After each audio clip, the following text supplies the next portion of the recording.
Look at how well these monsters are doing, guys. I haven't cleaned this tank in over a month now. As you can see, the bottom is a little bit dirty, but look at how big and healthy these fish are. Moose is getting absolutely giant. And look at these arowana from the top. This is crazy. Look, he'll even let me pet him now. Such a cool fish.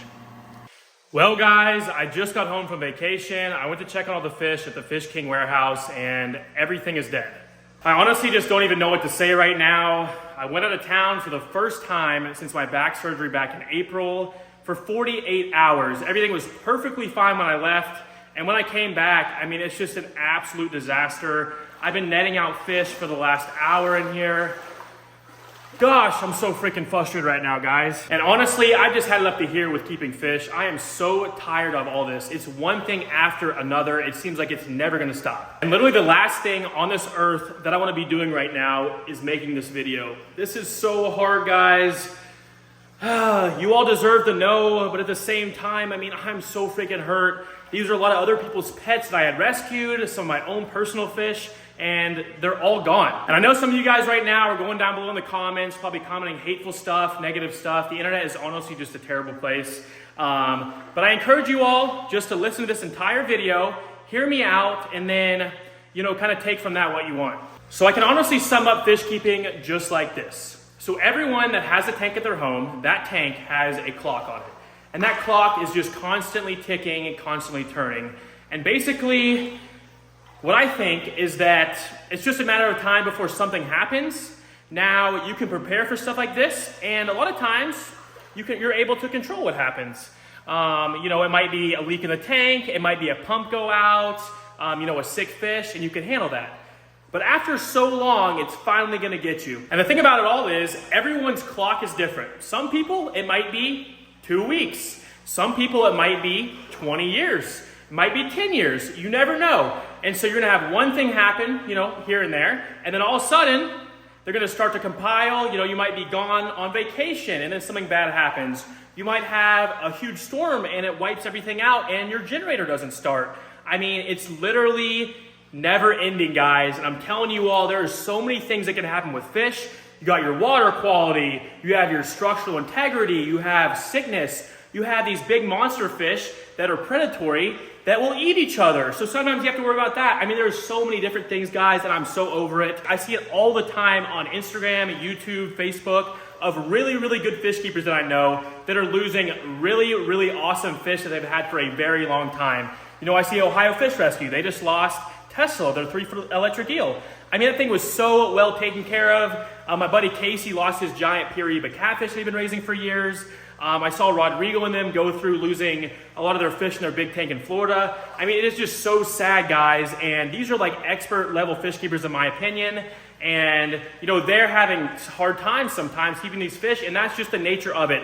This is what monster fish keeping is, unfortunately. Like over here in this trash can right now, there is like 20 decaying fish in there that other people have been raising up for years. I've been raising up for years, since little babies. I get super attached to these fish, and I hate loss. It's so hard. And right now, all I can really ask from you guys is just try and bear with me. I know I'm all over the place. I know this probably doesn't make sense. I'm just trying to figure it out myself. I knew that if I waited a few weeks to film this video, I would never make it. These videos are so hard to make, and I just can't do it anymore, guys. I don't know what to say. So let's go ahead and go through what happened while I was on vacation and possibly how I could have prevented it. I don't know. So for those of you all that are still watching this, I'm sure a lot of people have already clicked off. These videos are really hard to watch, even for myself, so I can't really blame them. But yeah, we're gonna run through what happened. So Friday, I left for vacation and I was gone for 48 hours, so 2 days. Friday, before I leave though, I feed all the fish, just check on everything, make sure it's okay. And I actually have somebody that comes in here throughout the week just to check on the fish every now and then. Nothing too crazy, just to make sure everything's going okay, including myself. So there's 2 people checking the fish, basically at all times of the week. So while I was gone, I guess it had been calling for rain, which isn't a big deal here in Kentucky. We get rain, thunderstorms all the time. In the past at my parents' house, I'd have dealt with a lot of power outages. And so I had a generator there. It would fire up all the time. It saved my fish probably 5 different times. I would stay up in the middle of the night and basically keep these fish alive using the generator. Well, these storms are nothing crazy, so I didn't really think much of it. You know, it's just a normal thunderstorm here, which is normal in Kentucky. And so I've had the warehouse here for 5 years now, and I've never had an issue. So I really didn't think, you know, this little minor storm was going to do anything. But obviously, this just wasn't any normal storm like we had thought. It must have been a lot worse, and we didn't have power. So we had power out for at least 12 hours, which is enough, very much enough to kill these fish. And I had no idea, guys. I'm on vacation. And so sadly, what I guess had happened was once the power went out, all the pumps kicked off, all their aeration kicked off. But I have something special in place in case of this. So you'll see right down here, this is a backup generator. I paid about $1,100 for this thing, and it's an absolute beast. Like I said, this thing has literally saved my butt on 5 different occasions. If you're a fish keeper and you do not have one of these, I promise you all, it is definitely worth it if you can have it at your house where you can get it to fire up and you know it's running. Now, I'm sure a lot of you at home are used to a generator where basically, you know, you have to pull start it to fire up, and you know, you only need it when you need it. Well, this one is actually wired into the warehouse here with an automatic transfer switch. So if the power was to ever go out here at the warehouse, it automatically fires on, and this generator can run for days, guys.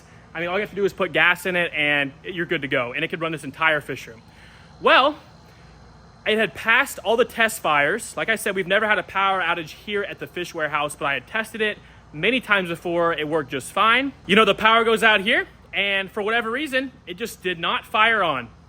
I don't have any explanation for that. I think the tank might be cursed. I don't know if it's just my luck, but I'm telling you guys, whenever I'm here in town, nothing's wrong at all. Everything's fine, no issues. But as soon as I leave to go on vacation, oh boy, you know, all hell breaks loose. Fish start dying, this starts happening, this starts breaking. I mean, I just don't understand it. And for you true monster fish keepers out there, I'm sure you all can relate with me on this. All the bad stuff happens when you're unavailable and out of town. I don't know why that is. So over the next few weeks, I think I need to take some time and try to process this whole thing. It's still so fresh on my mind. I mean, an hour ago, I thought all my fish were alive, and then I come in here and they're all dead. So while I was actually in here netting all the fish out, I was kind of thinking to myself, you know, how could I have prevented this from happening? And obviously, you know, I had so many measures in place in case of different things like this, but they don't always work. I could have got maybe a better generator, or what I was thinking the best solution would be to hire someone 24/7 that just sits in a lawn chair right here. They sleep in here, and they have constant eyes on the fish tank, and all the equipment. That way, when that ticking clock finally goes off and something happens, he's there to fix it. Now, obviously, guys, this is just not feasible, but it's just something in my mind that I'm like, I don't know what to do at this point. I wish I could afford to pay someone to be here 24/7. I spend a lot of my time here working on this tank, doing maintenance. I'm here about as much as I could be. But guys, I mean, I still have a life outside of this. I just can't sit here every single waking hour of the day and sleep in here and just check on these fish all the dang time. So now for the future of myself and this tank, I just don't know what it's going to hold, honestly. I'm not in any kind of headspace right now to be making those kind of decisions. I'm just going to give it some time, kind of see where I'm at with things, and go from there. So I really appreciate all you all who made it to the end of this video. Hopefully, if just one person got something out of me making this video, it was worth it. I feel like I had something to say, and you know, that's really it. So I appreciate you guys, and hopefully I will see you all soon. Thank you guys.